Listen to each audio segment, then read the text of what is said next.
Welcome to the Kenton County Fiscal Court meeting. This is our only December meeting, believe it or not, on December 9th of 2025. Please stand for invocation and our pledge.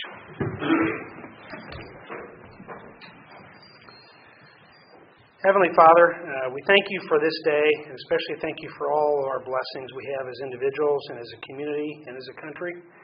We ask you to be with those who serve our community, from our public works to our police, fire, those in our offices, and all those who work on behalf of the cities and the counties throughout our community. Please keep them safe every day, but especially this time of year, so they can return to their families to enjoy this most holy season that we are entering.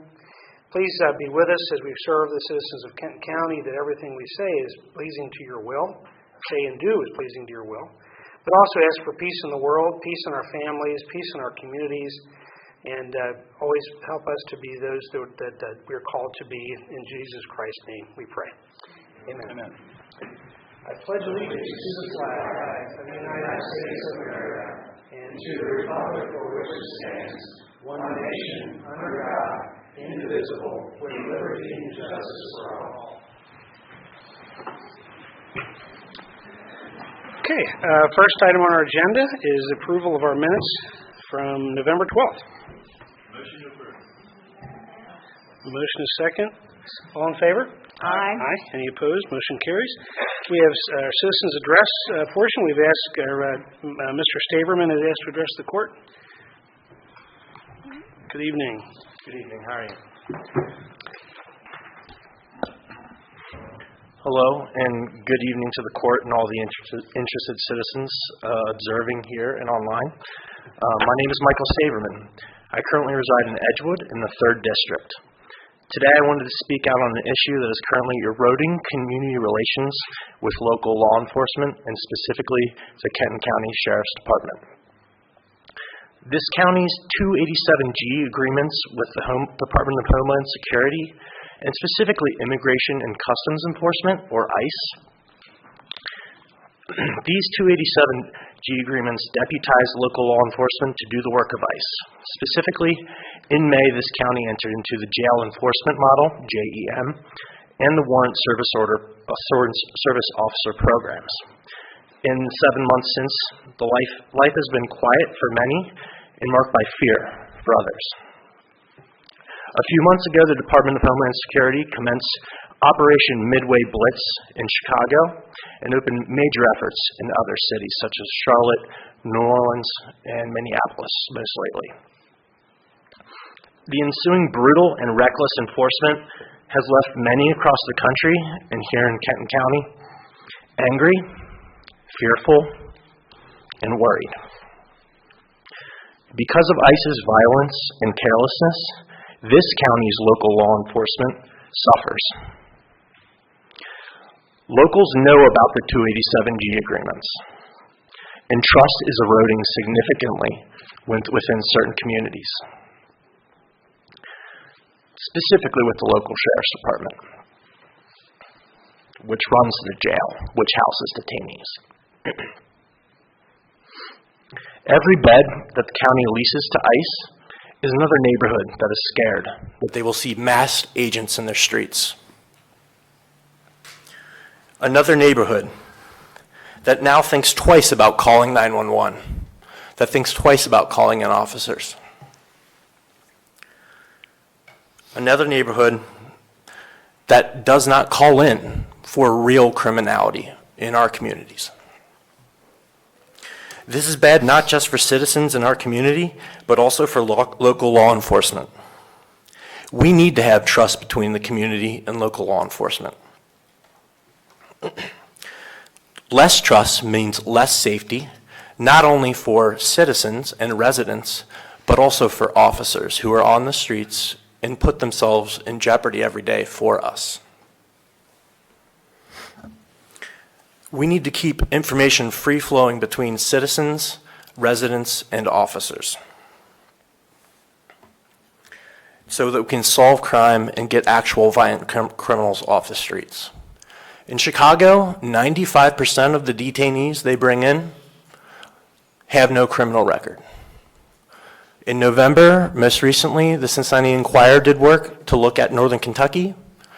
98% of the detainees in Northern Kentucky are not violent offenders. These are not violent people. Are we to pay the price in our communities in not catching actual violent offenders just because we want to get gardeners, servers, contractors who help in our communities, who serve us into our jail, while actual violent offenders go free because we are not communicating as freely as we were before this 287G agreement? Do you feel safer knowing less people are less comfortable, more people are less comfortable contacting local law enforcement? Do you rest easier every night knowing 98% of immigrants who are detained in our jails are not violent? It has been reported that the income paid to the county is $88 per person per day for each person that we jail in our facility. The cost of having those people in our jail is priceless compared to that. We're losing out in safety. We're losing out in trust. We are also losing out in economic activity as residents and citizens alike do not feel comfortable to go out in their communities and spend their hard-earned money. Are you fine with that exchange? I am not. Why would we be fine with that exchange? Why are we permitting that exchange? It is these questions I come here before you to ask, and I await your answers. And I am urging you all, please consider canceling the 287G agreements. Thank you very much. Great. Thanks, Mr. Staberman. And just not to get into the details, but just as a... Wait a minute. Just a moment, John, just as a verifying, so the jailer actually is elected official, runs the jail, not the sheriff's office. Often confused, but there is a difference there. So I'm sorry, but go ahead, Commissioner. Did you say you live in Edgewood? Yes, sir. Why didn't you contact me, or did you know that I represent you, or? I do know you represent me, sir. I will be in contact with you. I wanted to come here and speak to the full board.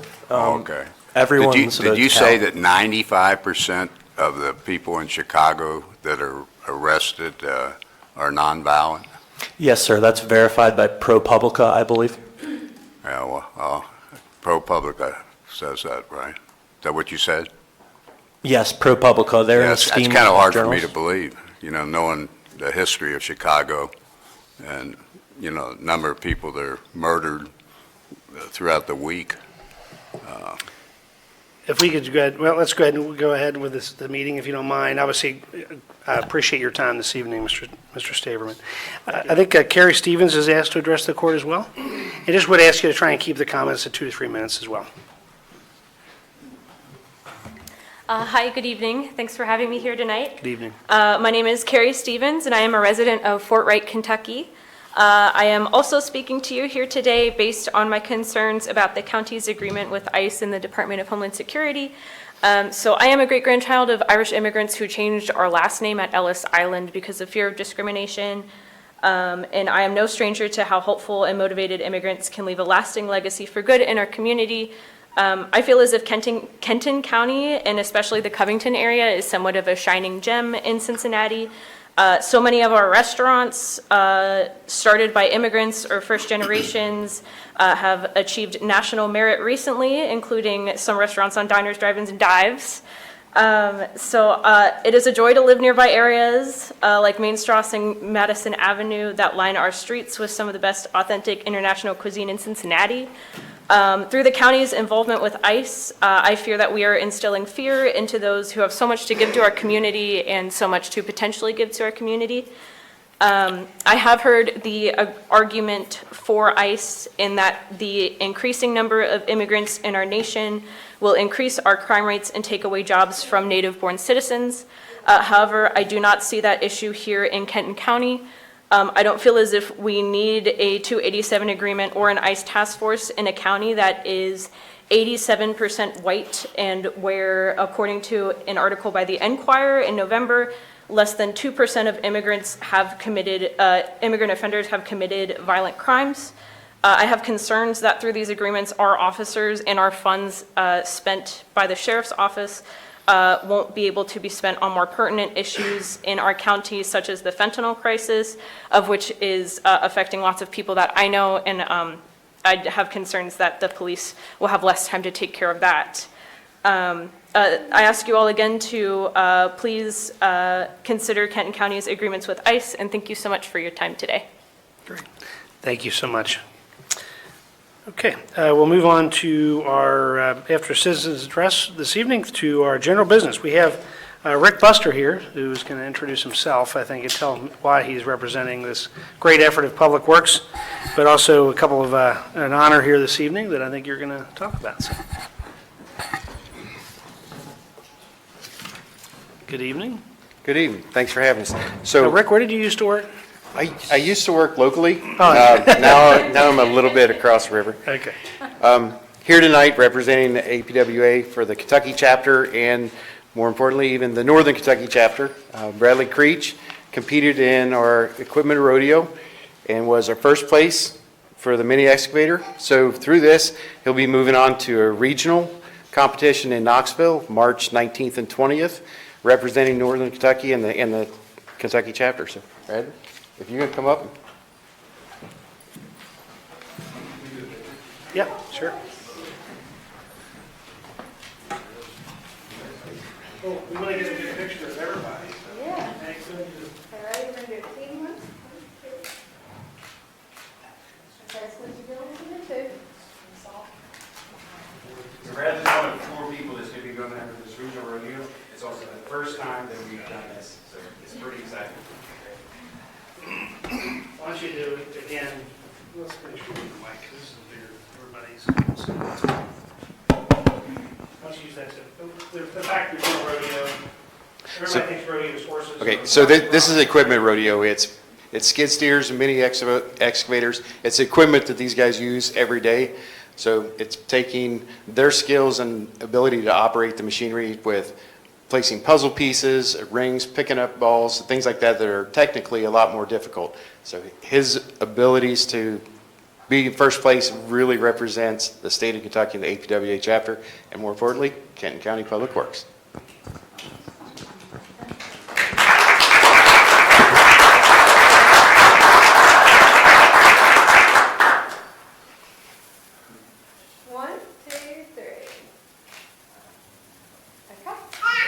You got to introduce your family. Put you on the spot. That's actually right. You saying no? We can say That is my beautiful woman back there, holding our baby boy who's 9 months old. And then that is my handsome stepson back there. He keeps himself, he's autistic, nonverbal, but he makes do, and yeah, he's the greatest boy there is. I mean, he's phenomenal, but that is my family. You're doing great work for us, and thank you for winning for us. You're awesome. You forgot the name.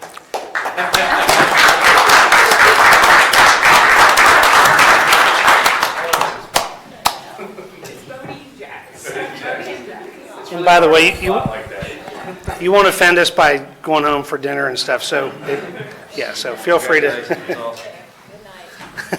Unless you really want to say, thanks, Tyler. Appreciate it. So that's Campbell County and Boone County came to celebrate our guy. That's great. Mark. Okay, moving on. We're going to move to approve our county clerk's term order for 2026. Gabe? We really don't even have to have a lot of reporting. We can probably just vote on this pretty quick. Well, I'm mainly here for questions. Okay, I know yeah. we spent a lot of time with Kurt as far as that's concerned, and always appreciate the opportunity to come before you if you have any questions. Well, Gabe, you do the best job in the Commonwealth, and Well, we that's very don't always kind. get a chance to to say that. So, you run a tight ship fiscally and operationally, so we appreciate that. Great. We really do. Questions or Can I comments? ask you one quick question? Sure. I have the opportunity out in Boone County, we have a lot of vehicles out in Boone County. Well, this isn't bashing Boone County, but the queue system that you guys use, Yes. I think it's remarkable. And I'm curious if that's something that's used throughout the state, or are we kind of unique in that? Is your It came from COVID, but one other clerk actually used it, and that's where I saw it, and then had it modified to what I thought worked best for Kenton County. It's called Q-Track, and it's the Bullitt County clerk, which is right outside of Louisville. He uses it because, of their spacing issues, and he was talking about it, and I went down and saw it, and I thought that would work for us. And I think it's just a really good opportunity for people to feel like they're being recognized, that they don't feel like, when they're waiting in line, they're called. It's actually also a great tool because it shows me how, from a training perspective, if someone's taken a real long time or they're struggling. So it works on both sides of the aisle as far as for the customer, as well as a good opportunity for me to identify opportunities to train somebody better if they're having difficulties with something. So thank you for that. I love it. I think it works great great. system? Great system. I get to go too many times. Yeah. Well, and you don't have to stand in line. You No, can it's- you don't be feel like you're outside being of the herded building through the even. building through Yep. turnstiles. It's a Yep. great system. Great. Thank you. So do we have a motion to approve the term order for the clerk? So moved. I'll second. Motion second. Any other question or comment? All in favor? Aye. Aye. Any opposed? Motion carries. So Thank you, and have a congratulations. Merry Christmas and safe holidays. Yes, thank you. As well, we have our 2026 sheriff's term order. Jerry, I know you're here for questions as well. Yep, questions? I just want to second your opinion on Gabe. Her office is just fantastic. It's one of the hardest offices to operate. I've often said that could be 3 offices and still keep somebody busy. So I think she does a great job. So, but anyway, I'm here to answer any questions on our term order. Well, I'll ask for a motion to approve. So move. Motion and second. All in favor? Aye. Any opposed? Motion carries.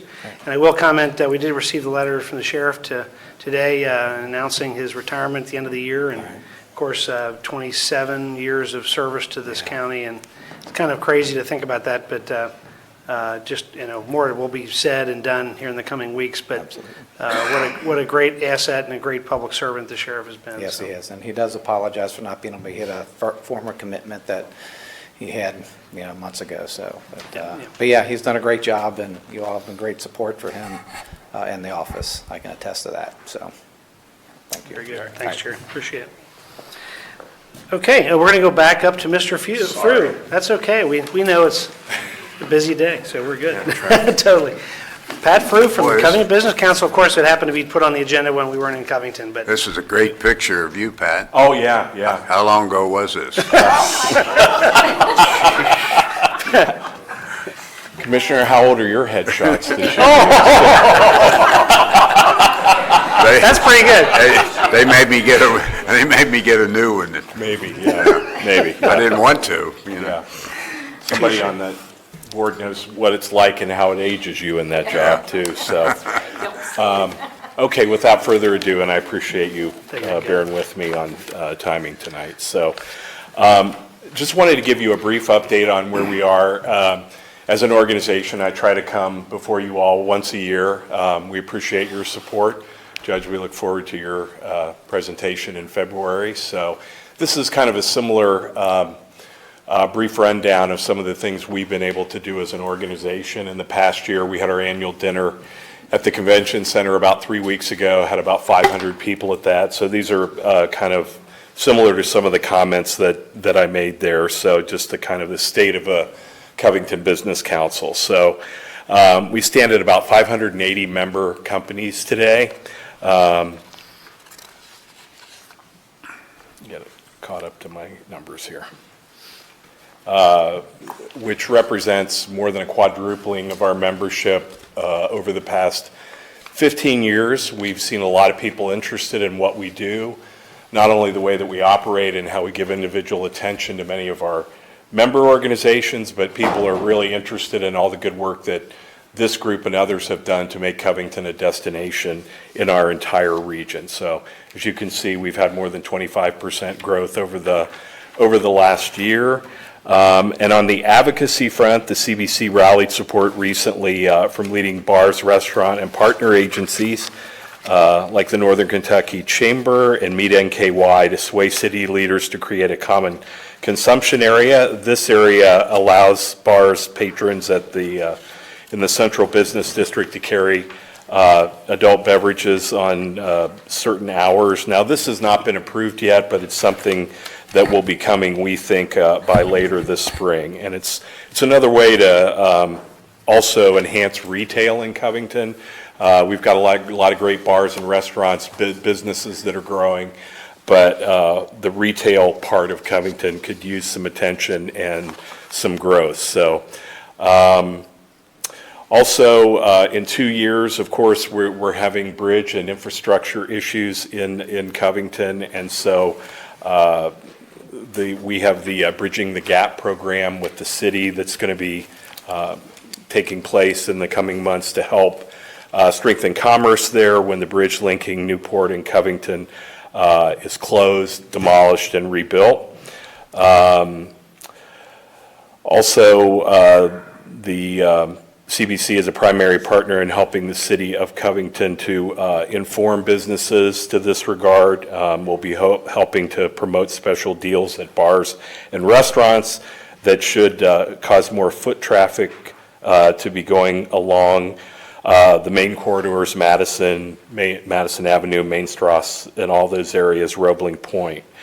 The CBC has also assisted the Covington School Board to form a business-centric input in the school's master plan document. And of course, as many of you know, they will be hiring a new superintendent in 2026. We also help to provide focus groups as the community is sought to give input on the type of leader that the school district will be providing. Obviously, there's a lot of room for growth and opportunity in the schools. We found that many people, before they have children, move to Covington, then move out because the schools are insufficient, to put it kindly. And so we need to strengthen the schools, which will kind of strengthen, will very much strengthen the largest city in northern Kentucky, in Covington. We've also been working with the city to schedule meetings at least quarterly with leading industry sectors that are important to the city. These include life science industry, also the marketing and agency and branding industries. These private meetings are giving the city clear direction on what the leading companies need in growing and expanding their presence, which also maintains a strong supply of tax revenue for needed city services. We've begun dialoguing with the Life Learning Center to start a litter graffiti removal campaign using individuals enrolled in the Life Learning Center development program who are seeking to improve their lives. Teams of a dozen at a time will be removing litter and graffiti in 2026 in the Central Business District and around Riddy's Corner in Latonia. Also, the CBC Foundation is partnering with Spark House to provide fellowships for 10 startups, 5 this year and 5 next year, to pay for their rent at the Entrepreneurial Hub, along with providing free mini 6-month CBC memberships, providing matchmaking services at our luncheons for businesses that can help them in their growth. So I think that pretty much covers it. And again, as we're in the holidays now, the CBC has also kind of instigated a storefront decorating program. We're going to be announcing the winners of that. We've had about a dozen entries in that. That's something that we can grow from here. And we've also started a new retail campaign to try to attract retailers as members of the CBC, giving them a price preferential price point to help them to be a part of that. And we noted a lot of success from those restaurants during Small Business Saturday recently, right after Thanksgiving, heading into the holidays. Again, we appreciate the support of the county and appreciate the opportunity to present to you all. Thank you all very much. Yeah, wait a minute, Pat. Questions? Even though you made fun of me for being old, I want to compliment you on the job that you've done. I think it's been excellent. And Also, I want to thank you for the kindness that you've expressed toward me when I can't walk real good and stuff like that. But I think you've done a great job. Thank you, and I appreciate coming your into the city on the move, I think, and a lot of it's because of your leadership, so Well, thank you. Thank you, I appreciate that. Yeah. Any other questions for me before I sit down? Other than just saying thanks, Pat, we appreciate it, and I know you're hustling all the time, and sorry that I wasn't able to be at your annual meeting. Do you have your date next for this Yes, next year? November 12th, it's a week later. Next so- year, Next is year, November November the 12th, at the 12th. convention center. Very good, Yeah. so I'll And put of course, that we on. won't be there in 2 years because they'll hopefully be expanding that building. So Yeah. we'll have that to make Very good. alternative plans then. I don't So know if you have any other comments, commissioners, at all? Okay, thanks, Pat. thank Enjoy you, your appreciate it. evening and your holiday season. Okay, we're going to go ahead and move on down the agenda to our item 5V. I think we are doing the permanent easement for the, this is actually down at Richardson regarding at the golf course property for storm sewer. So Spencer, we got a couple of these you're going to cover. This is, obviously, you did a great recap sending it out to us, but for public and anybody else, if you want to recap it, that's fine. Yeah, so SD1 has a stormwater project that they're going to be doing. It's on Kimberly Drive off of Independence Station Road, and it kind of abuts the golf course property. So as part of that storm sewer upsizing project, they actually need to come onto the golf course property about 140 feet to upsize a portion of the pipe that's on the golf course. So they're compensating for both the permanent easement for the pipe and a temporary construction easement as well, and offering fair value for that easement as compensation to Kenton County. And it's the section that it's in, it's off to the very edge of the golf course, so quite a distance from the fairway, so it shouldn't impact operations, and unless you have a really bad shot. Bingo. Very good, so we need a motion to approve that request for permanent easement. I'll make the motion. Second. Motion is second. All in favor? Aye. Any opposed? Motion carries. Next item is for the permanent easement for SD1 at 11777 Madison Pike for a sanitary sewer at our emergency communications building. So this has been, both of these have been a long time coming, but So this one is related to an opportunity we had because of the Downs at Nicholson development.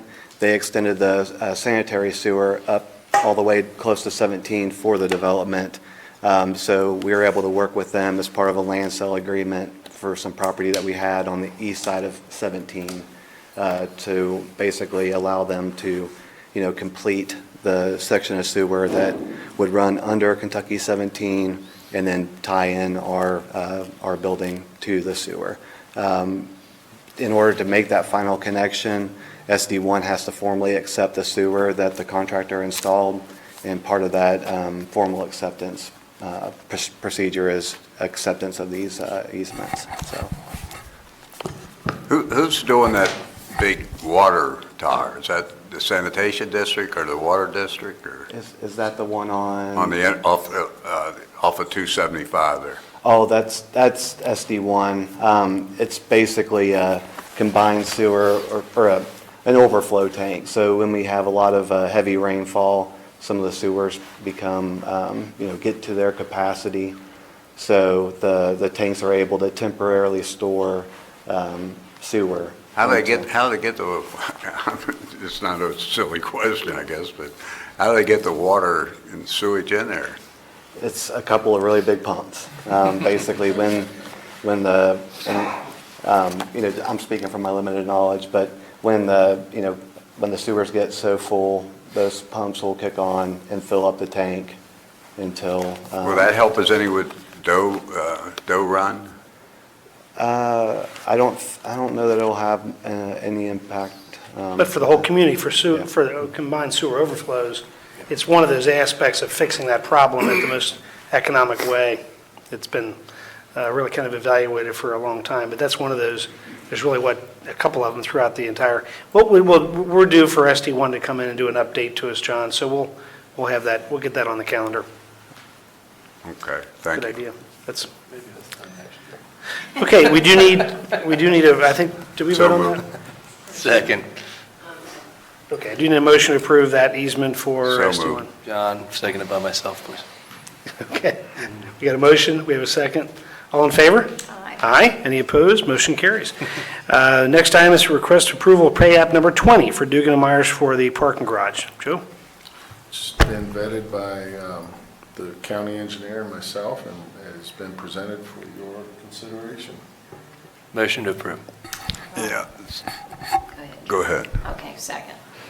Motion is second. Do you I have just wanted to ask if they would give a finance breakdown on that again, just for my Sure. information. Do you want to do it now, or do you want us to put it together more in detail? Well, just tell, Joe can tell me Yeah. quickly. Do it for all of us. For the garage? Yeah, for the development. garage. Just- How much did we get and all, from the Yeah, state? we did a, How much the garage costs and all that kind of right, stuff? we did a $20 million rough, and I'm doing rough numbers, and Kurt can correct me as we go. We did roughly a $20 million contract with Dugan and Myers to construct the garage. In that was allowances and contingencies, but Dugan and Myers have done a fantastic job to the point that we have roughly $4 million in those accounts.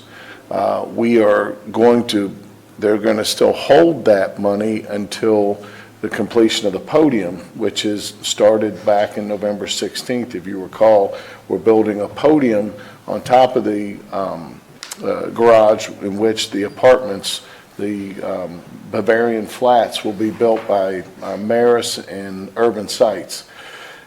So basically, with the podium costs about $4 million, so what we have done is invested roughly $20 million into a garage, and we will get back 15 of that from the state with our agreement with the state. I believe this last pay app will be eligible for state draw. Yeah, we have submitted all 15 million to the state. We've received So how many parking spaces does it have? 197? 247. 247? Not all those are open right now because of the active construction, but I think at least easily 2/3 of those are available, and we've been using them since October 13th. So will the people take apartments there, be able to park there? They will have access to a number of those spots. They will have to buy them. I mean, they will rent them, and so the county will receive revenue if their residents choose to park in our parking garage, yes. But a real good recap too, John, on I think, to put this way, for a $20 million garage, Yeah.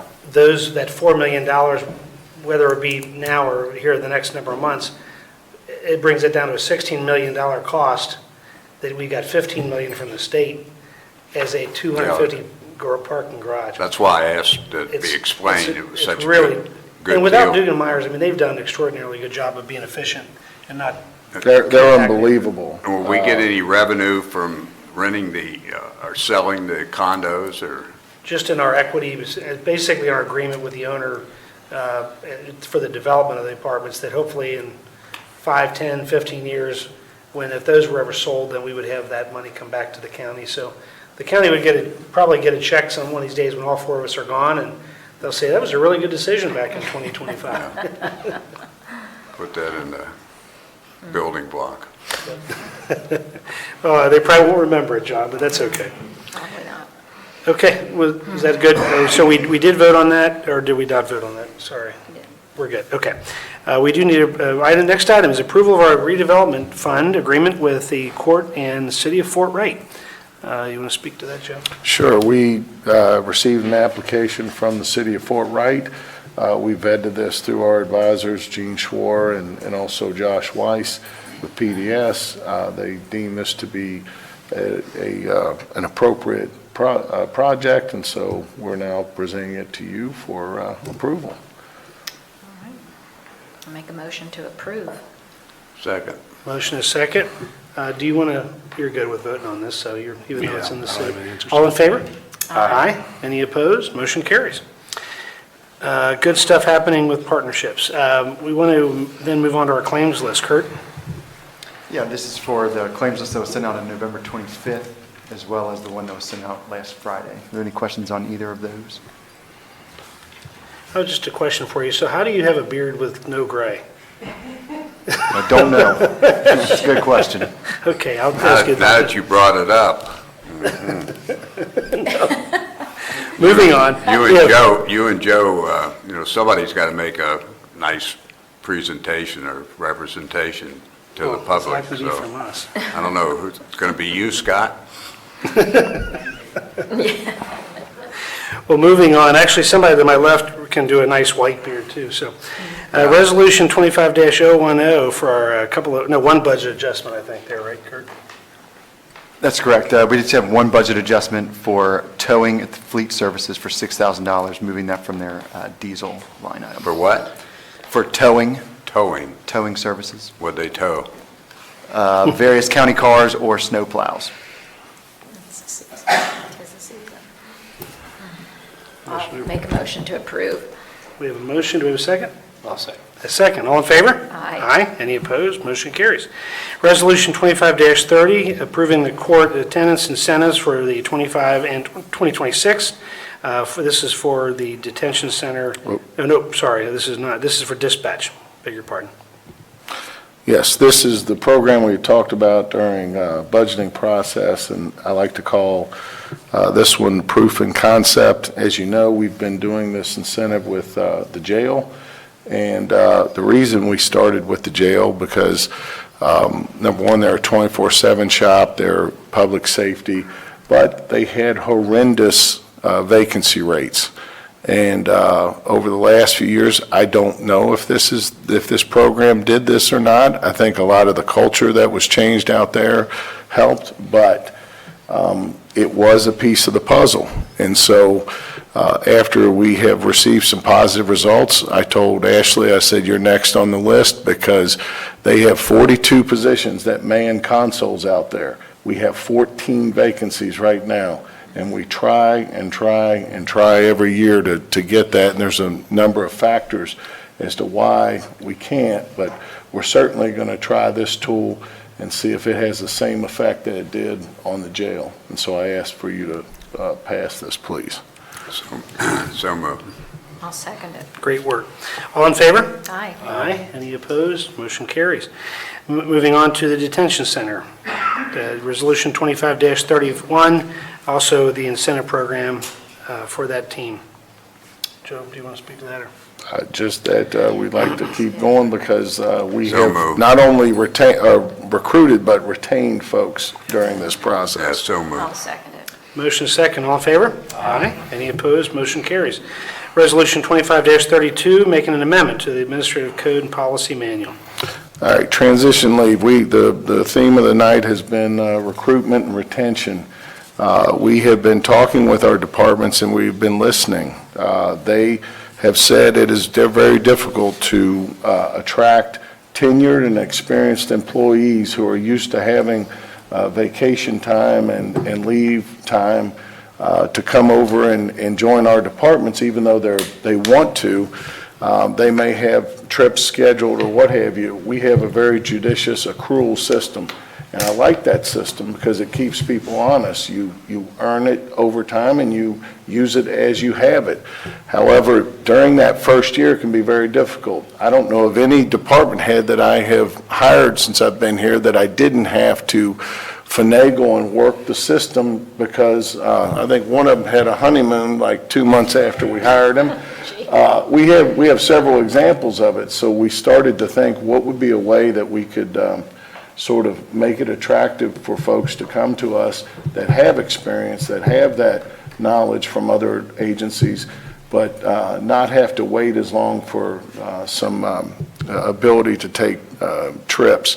They would still have to go through the same approval process. They would not be able to just take it unannounced, unexpected. It would still have to work for the department operations, and so we found that this is an acceptable,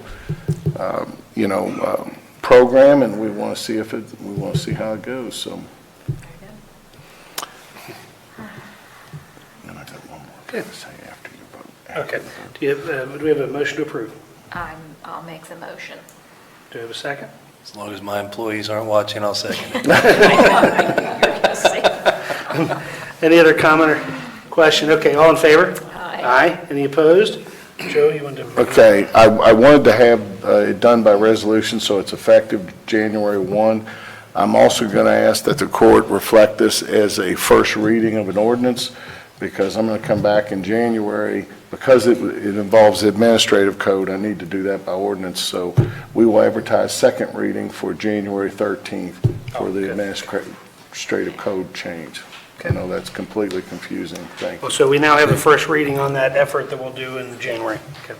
I told Joe, and I don't know how you all, how this plays into it, but I would try to have some ability to have leverage when you're trying to bring somebody in that's got experience, that you have the latitude of giving them credit for the experience or not giving them credit for it. And I think, you attract people that have, in other words, they're not going to want to transfer and not be allowed to take their experience with them in terms of salary. So I think you ought to have the flexibility to do that. But Commissioner, we actually did that with the refresh of our compensation back in spring of '23. What we did is we now have the ability to slot them up to mid-range based upon years of experience in certain grades. So that was something that I know the police department worked hard on having that aspect. So we do have that in terms of compensation. This has more to do with leave benefit, but yes, we understand. Okay, moving on to our consent agenda. We have 17 items there. If you'd like to address any of them individually or have separate questions. I make the motion that we approve the consent agenda as presented. I will second it. Okay. Any questions or comments? Okay, all in favor? Aye. Any opposed? Motion carries. Executive Order 25-157, approving the declaration of emergency for the Emergency Communications Department. No actions needed. We just need to communicate to you at the next regular meeting. What had happened is we had a weather event out at the dispatch center, and it had caused a failure in one of our UPSs. Well, those UPSs do two things. They act as a bridge between the generator for any power outages, because those programs, if you lose power even for a second, they will run down and then they'll have to be booted back up. The second function that I learned through this process was that it also is a mega surge protector. And we had a weather event that showed its failure. As we were diagnosing that problem, we had a second weather event that actually had a surge that damaged some of our equipment. IT jumped on it immediately. We were able to relocate within hours down at 1840 Simon Kenton Way. We were back up and running. Actually, all of the events, we were never down more than 3 minutes, 5 minutes at any given time. We were able to get back up, but we wanted to move to Simon Kenton Way to protect the equipment. And, well, we're now doing vent cleaning, we're doing floor cleaning, we're doing everything we can't do in the dispatch center while it's running 24/7. So we're taking this opportunity to protect all the equipment with many UPSs until we can get, there was only a, 15-week lead time for our big UPS. So we'll be back in the dispatch center on December 15th, I believe. Am I getting all this right? But the reason we had to declare emergency was to suspend to protect the equipment, to continue operations with dispatch, and to get the replacement equipment purchased as soon as possible. But everybody did really fantastic work on that, I think. It's just been amazing. But Okay, moving on. This does require action. 25-158, approving the reappointment of Jeff Morrison to the Ryland Heights Fire District Board. So moved. Second? Motion is second. All in favor? Aye. Any opposed? Motion carries. Order 25-159, approving the reappointment of Amanda Peters to the Transitions Board. Second? Motion is second. All in favor? Aye. Any opposed? Motion carries. Order 25-160, approving the reappointment of Dr. Gary Hampton, Dr. Kevin Wald, Dr. Shelley Vogt, and Dr. Holly Danneman to the local Board of Health. So moved. Second? Motion is second. All in favor? Aye. Any opposed? Motion carries. Order 25-161, approving the rehire of Carl Day as a public service seasonal tech. So moved. Second. Motion is second. All in favor? Aye. Any opposed? Motion carries. Order 25-163, approving the reappointment or the appointment of Landon Webster as a public service tech. So moved. Second? Motion is second. All in favor? Aye. Any opposed? Motion carries. Order 25-164, approving the reappointment of Joe Nienaber to the PDS Service Council with Beth Sewell as the alternate. So moved. How about a second alternate? We have a motion. Do we have a second? One more year, what the heck? Okay, here we go. All in favor? Aye. Any opposed? Motion carries. Order 25-165, declaring a level 1 snow emergency on December 2nd. No action needed. Great. No action. Order 25-166, rescinding the level 1 snow emergency on December 2nd. Order 25-167, approving the reappointment of Judge Executive Knuckleman to OKI Board. So moved. Second. Motion is second. All in favor? Aye. Any opposed? Motion carries. Order 25-168, approving the retirement of Scott Hardcorn as the Director of the Drug Strike Force. So moved. Second? Motion is second. All in favor? Aye. Any opposed? Motion carries.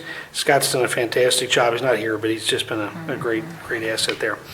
Order 25-169, approving the appointment of Rachel Ackerson as the Purchasing Manager in the Treasurer's Department. So moved. Second. Motion is second. All in favor? Aye. Any opposed? Motion carries. I have apparently missed Order 25-162, approving the appointment of Dylan Henkel as a Public Service Tech 1. So moved. Second? Motion is second. All in favor? Aye. Any opposed? Motion carries. In Order 25-170, accepting the resignation of Samuel Murray as a Public Service Tech in Public Works. So moved. Second? Motion is second. All in favor? Aye. Any opposed? Motion carries. On to administrative reporting. Ashley Hawks, Emergency Communications, and I assume you were going to probably make a comment about what Joe was trying to say. I would have thought that he read my notes before I came in here, so I believe almost everything has been covered. The only thing that I'd like to add is that we have actually asked for feedback from our first responders as it pertains to the way that we are being presented out to them from the EOC, and they said that if we would not have told them we were operating down there, they wouldn't have known. So I would just like to point out that it's because of the investments that this court has made in order to enable us to buy the equipment and have this EOC and it being completely redundant that we're able to provide those services in these emergencies. So I very much appreciate that support. And also, with the most sincerest gratitude that I have, thank you for approving the attendance incentive. I believe that we'll be able to take that fairly far. Any questions? Good work. Great. Thanks, Ashley. Thank you. Appreciate it. Chief Jones. I'll echo a bit of what Ashley said. Their transition's been seamless, and we haven't noticed any difference, and that's just kudos to you and your team for that. A couple of things. Tomorrow night we'll be conducting a meeting of our Police Merit Board to discuss the 2026 goals for recruiting and promotional opportunities and retention. We're very close to being at full staff. We have a very promising candidate right now in the final phases of background, and I hope to be able to report to you by the new year that we will only be one shy of being at full staff. Another note I want to mention with you is our Law Enforcement Navigator Program, which the kickoff date for that was in October the 16th of 2025. Since that point, Judge, we have opened 119 cases for those navigators. So there was a void that we didn't realize that needed filling as bad as it did, and we were very happy to be able to do that. I have some holiday tips. I left them with you on your desks. We'll be putting those out with the assistance of Meg tomorrow for our folks to see and hopefully to have a safe and happy holiday. And I will stand for any questions. Great. Thank you all. Chief. Jailer Fields, good evening. Good evening, all. I'm happy to report this. So the Kentucky Law Enforcement's Women's Network had their annual convention or annual conference a couple weeks ago here at the end of November. And they named us, the Kenton County Detention Center, as the Law Enforcement Agency of the Year. And I want to thank you all, right, because a lot of that had to do with the things that you just passed tonight, okay? Us being able to become fully staffed was only because of your efforts, right, and enabled us to offer this incentive. And I think Joe hit it on the head when he said that the 2080 is a retention tool that we've been using. Not so much as a recruiting tool, but the other one that you just passed, the transitional leave, will definitely be that recruiting tool for all the departments to use. The salary surveys that you just did 2 years ago, and you changed our salaries and moved that up. A lot of those things had to do with that and had to do with the contentment of our employees, I believe. Because I'm not going to say it all, right? So some of it had to do with what we did inside too, right?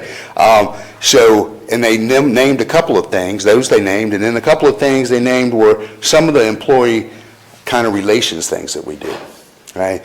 We do our own newsletter inside monthly inside the department, and we celebrate life events of our people, new births, marriages, things like that. So everybody knows that. We spotlight an employee every month to talk about their career and corrections and those kind of things. Every 3 months we do some kind of employee cookout, potluck, whatever you want to call it. You know, we do those things. So it's been a different atmosphere inside the jail. All of you have been there. You know what kind of environment that it is, right? And we try to make it as soft as we possibly can for our employees. But we couldn't have done anything without your support. So I want to thank you all for those kind of things that we've been able to do. And it showed, and we're being recognized outside for those kind of things now. So we need to thank you also for the good leadership that you provided. I don't want to offend anybody, but I think it's 100% better than when I first arrived, you know. But I have been very lucky and very blessed to have the team around me that I have, and they are very good and dedicated to what's right, to do what's right. So I'm very happy where we're at right now, right, and those kind of things. I and need thank to you see for you your support. afterwards, and also the attorney here.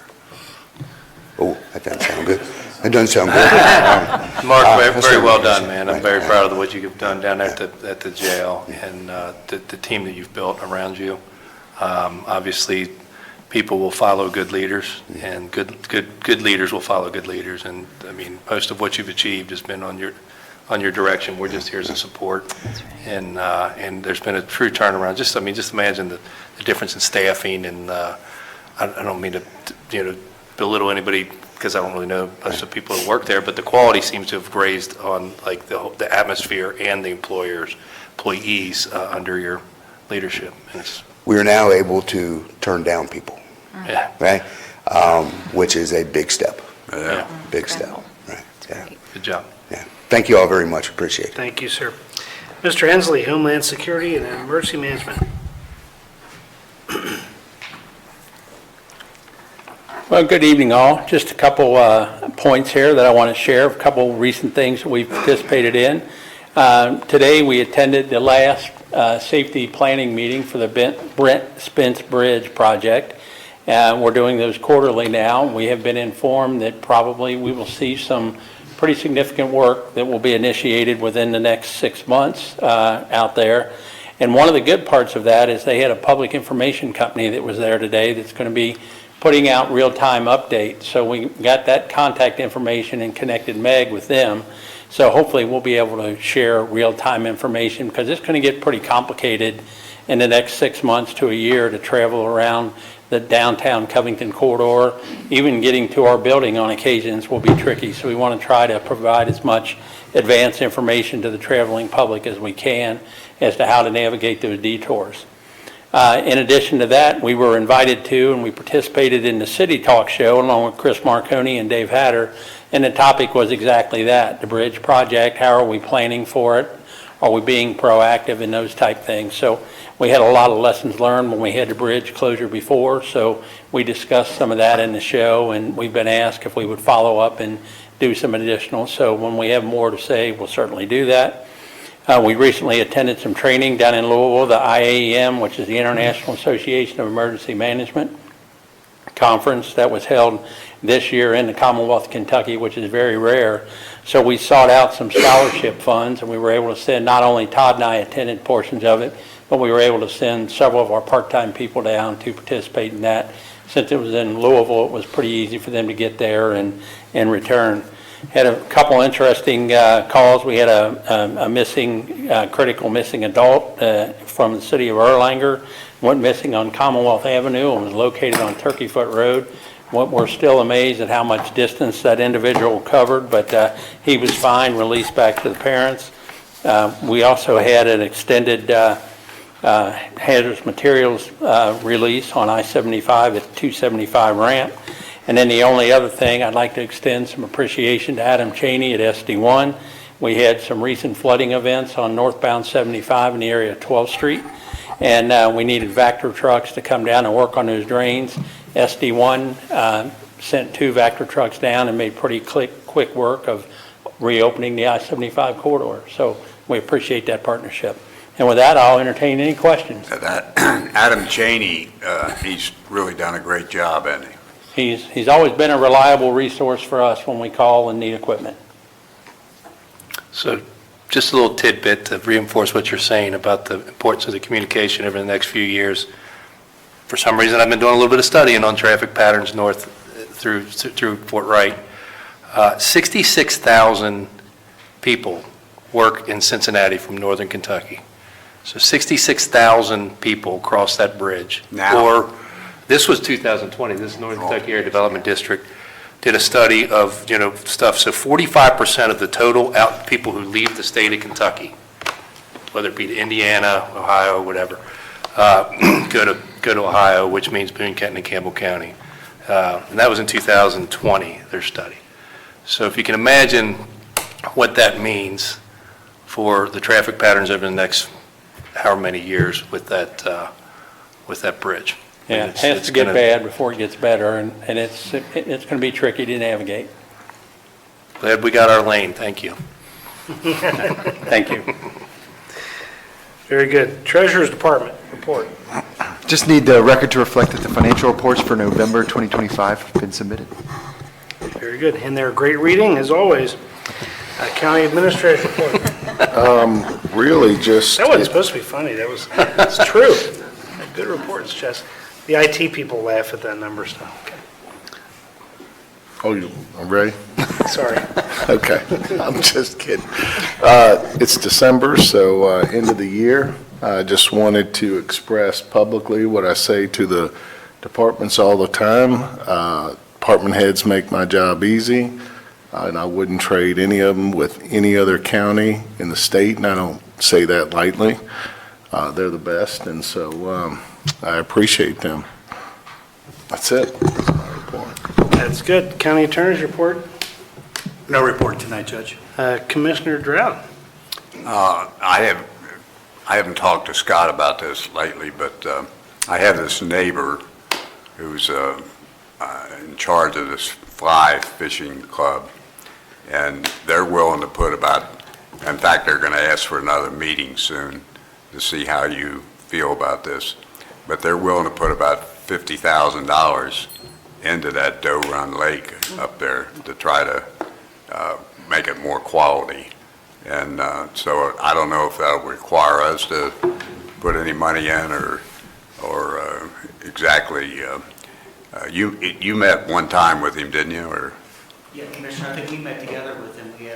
Yeah, we all met together, but did you meet with him separately too? I've had numerous phone calls with him, and I sent him a capital budget for Doe Run, and the $50,000 I would guess is probably for the boat dock down there, so we would obviously welcome that, and it'd be a great improvement to the lake. If you put 50 grand in there, I'll fish it out.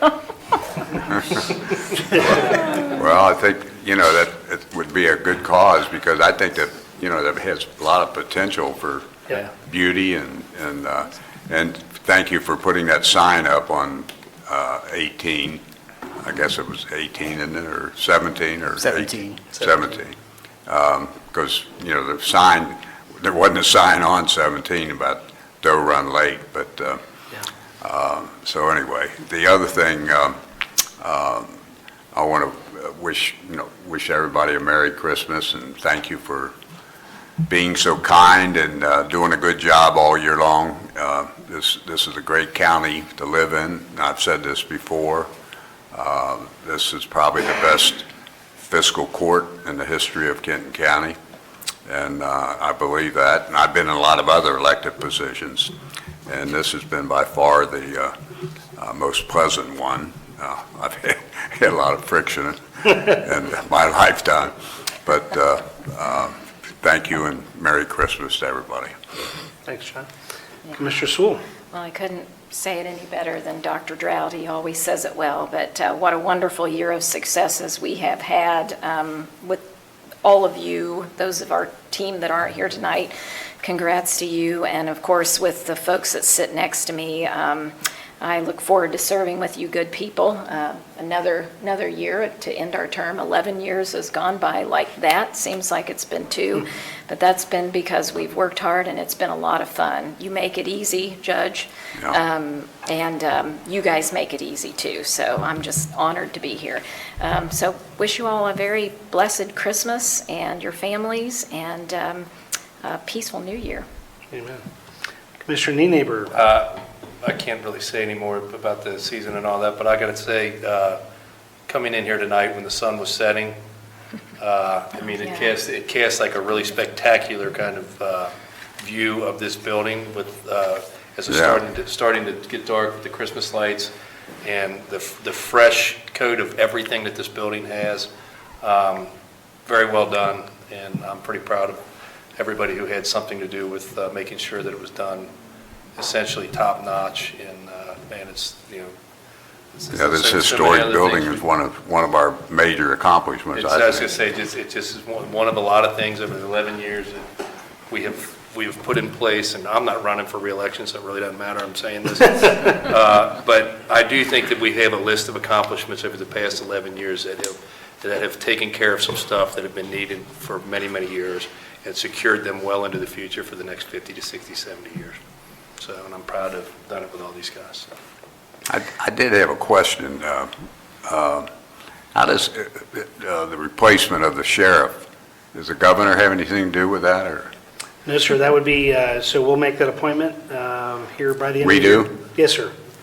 Judge. The judge will do that. The judge has the legal authority. It's just so, you. I mean, we don't have anything. No. We have to do it. Correct. But in our council, the governor appoints a That is person. correct. If a county commissioner were to retire before the end of the term, the governor would make that appointment. Yeah. Well, back on the Christmas season, the decorations you had here, but also outside, and actually for those who are going to be at the Christmas walk that Independence puts together, I was not here for it, but it's a great partnership, I think, that we have with the city. Scott's been dealing with that for many years now, but of course they take the lead on it to utilize our grounds, and the upgrades of this building make that nicer for all residents of Kenton County, but a lot of Independence residents and unincorporated, I think, celebrate that, which is a nice time. But yeah, it's really kind of weird to think that we've got 3 years into this 4-year term of the four of us, and so this will be our, we'll have one more Christmas to celebrate, so it's good. It's not over, but it'll be another Christmas we'll get to celebrate, and we've got a lot of work to accomplish this next year. But the good news is, financially, operationally, with the leadership that's in this room and it's not in this room, I think we are. I would tell you, John, that there's a reason why this group came together when we did, because only with this group and with the leadership of Joe and the rest of the team have we been able to do that. And it's not one person, it's not even 2 or 3. I really do believe that we're meant to get together and do the good work, and then make mistakes here or there. But we're trying. We have. I don't know that the public would ever realize that when we actually have a topic to discuss, that we actually dig in, debate it, say that's wrong, fix it here, adjust it.